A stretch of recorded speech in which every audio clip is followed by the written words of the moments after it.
مکھی کی وجہ سے ایک آدمی جہنم میں چلا گیا۔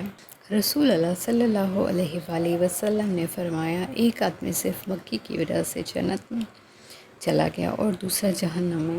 صحابہ نے عرض کیا، یا رسول اللہ صلی اللہ علیہ وآلہ وسلم، وہ کیسے؟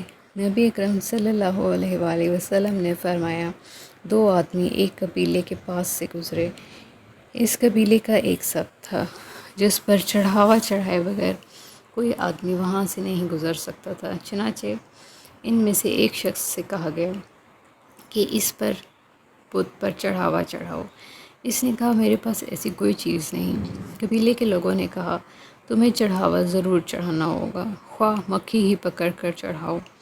مسافر نے مکھی پکڑی اور بت کی نظر کر دی۔ لوگوں نے اسے جانے دیا، چنانچہ وہ اس چڑھاوے کی وجہ سے جہنم میں چلا گیا۔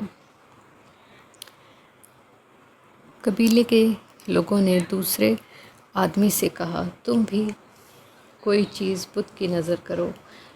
اس نے کہا، میں اللہ تعالیٰ عز و جل کے علاوہ کسی دوسرے کے نام کا چڑھاوا نہیں چڑھاؤں گا۔ لوگوں نے اسے قتل کر دیا اور وہ جنت میں چلا گیا۔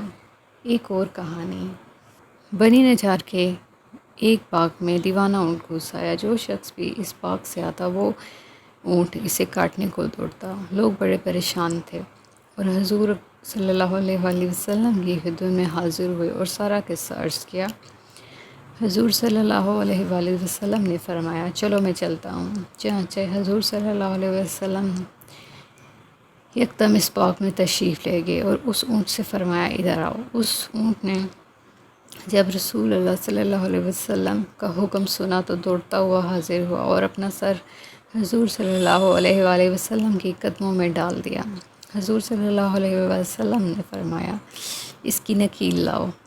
حضور صلی اللہ علیہ وآلہ وسلم نے اسے نکیل ڈال کر اس کے مالک کے حوالے کر دیا اور اونٹ آرام سے چلا گیا۔ حضور صلی اللہ علیہ وآلہ وسلم نے پھر صحابہ کرام رضی اللہ عنہ تعالیٰ سے فرمایا، کافروں کے سوا مجھے زمین و آسمان والے سب جانتے ہیں کہ میں اللہ کا رسول ہوں۔ آئی ہوپ آپ کو یہ اسلامک سٹوری پسند آئی ہوں۔ اگر آپ کو یہ پسند آئی ہیں تو kindly subscribe to my channel.